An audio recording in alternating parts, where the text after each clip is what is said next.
എൻ്റെ പേര് ഡോക്ടർ ബോണി. ഞാൻ അൽ-അസർ മെഡിക്കൽ കോളേജിലെ പൾമനോളജി വിഭാഗത്തിൽ വർക്ക് ചെയ്യുന്ന ഡോക്ടറാണ്. നമ്മൾ പൾമനോളജി ഡിപ്പാർട്ട്മെൻറ്റ് എന്ന് പറയുമ്പോൾ ഈ അടുത്ത് നൂതനമായി വികസിച്ചു വന്ന ഒരു ഡിപ്പാർട്ട്മെൻറ്റാണ്. അതുകൊണ്ട് തന്നെ ആൾക്കാർക്ക് ഇതിനെപ്പറ്റിയുള്ള ബോധവൽക്കരണം വേണ്ടവരും ലഭിച്ചിട്ടില്ല എന്ന് എനിക്ക് തോന്നുന്നു.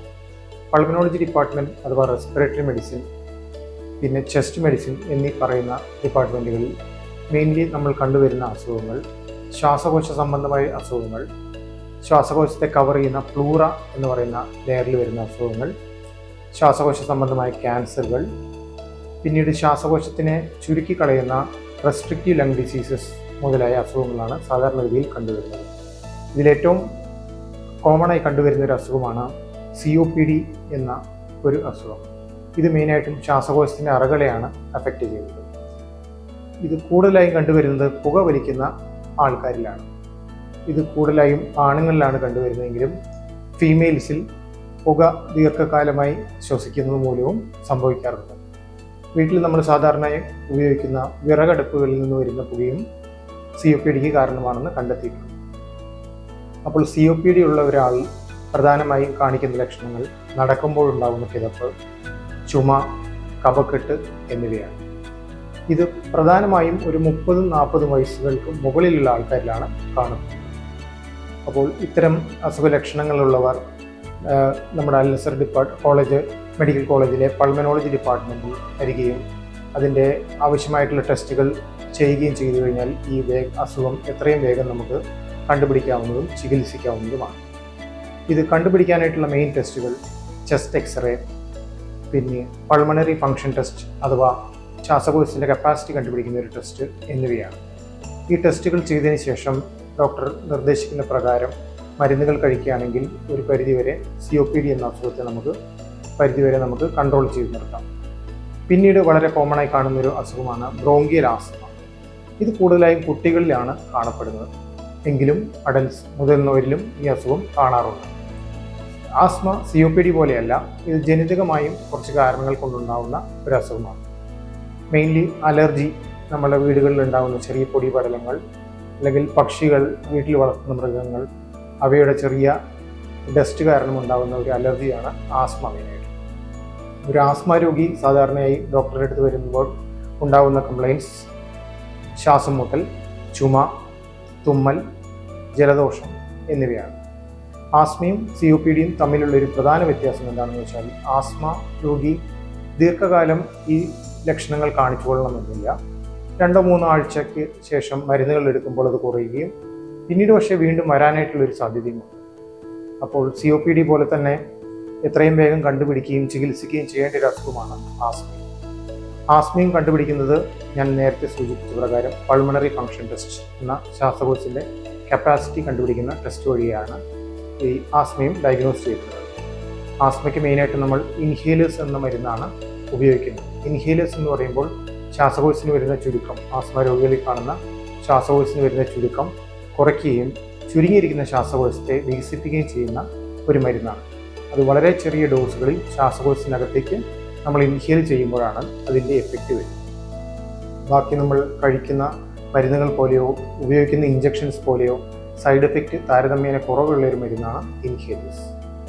മൂന്നാമതായി നമ്മൾ ഏറ്റവും കൂടുതൽ കണ്ടുവരുന്ന ഒരു അസുഖമാണ് ശ്വാസകോശത്തിൻ്റെ കപ്പാസിറ്റി കുറയുന്ന റെസ്ട്രിക്റ്റീവ് ലങ് ഡിസീസസ്. ഇത് പല പേരുകളിൽ അറിയപ്പെടാറുണ്ട്. ലങ് ഫൈബ്രോസിസ്, സാർക്കോയിഡോസിസ്, പൾമണറി ഫൈബ്രോസിസ്, അങ്ങനെ പല പേരുകളിൽ ഇത് അറിയപ്പെടാറുണ്ട്. ഇതും കണ്ടുപിടിക്കുന്നത് പൾമണറി ഫങ്ഷൻ ടെസ്റ്റ് വഴിയാണ്.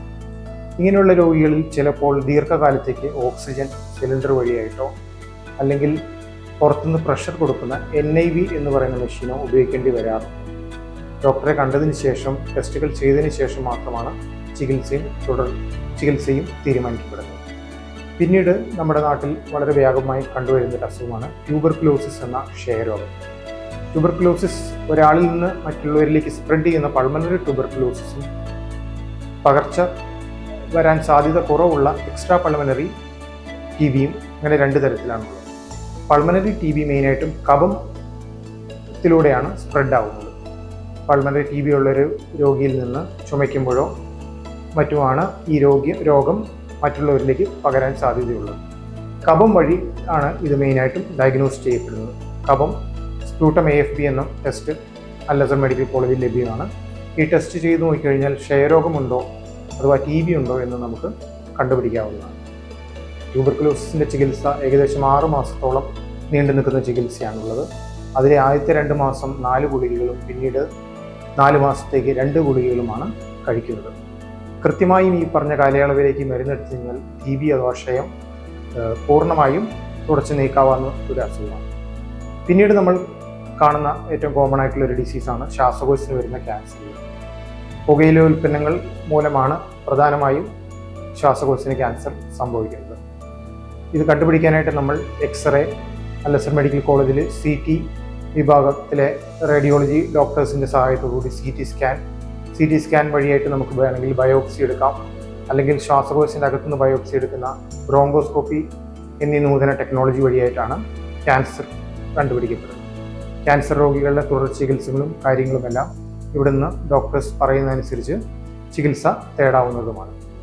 അവസാനമായി ഇനിയൊരു അസുഖം കൂടുതലായിട്ട് കണ്ടുപിടുന്നത് സ്ലീപ്പ് ആപ്നിയ എന്ന് പറഞ്ഞ ഒരു അസുഖമാണ്. ഇതൊരു അസുഖമാണെന്ന് തന്നെ പലരും തിരിച്ചറിയുന്നില്ല എന്നുള്ളതാണ് സത്യം.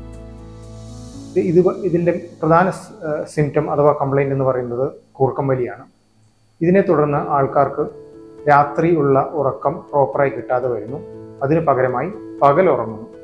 പകൽ ചെറിയ രീതിയിൽ തുടങ്ങുന്ന ഉറക്കം പിന്നീട് വലിയ കാര്യങ്ങൾ ചെയ്തുകൊണ്ടിരിക്കുമ്പോൾ, ഉദാഹരണത്തിന് ഒരു വണ്ടി ഡ്രൈവ് ചെയ്തുകൊണ്ടിരിക്കുമ്പോൾ വരെ ഉണ്ടാകുന്ന ഉറക്കം, അത് പിന്നീട് പല അപകടങ്ങളിലേക്കും നയിക്കാറുണ്ട്.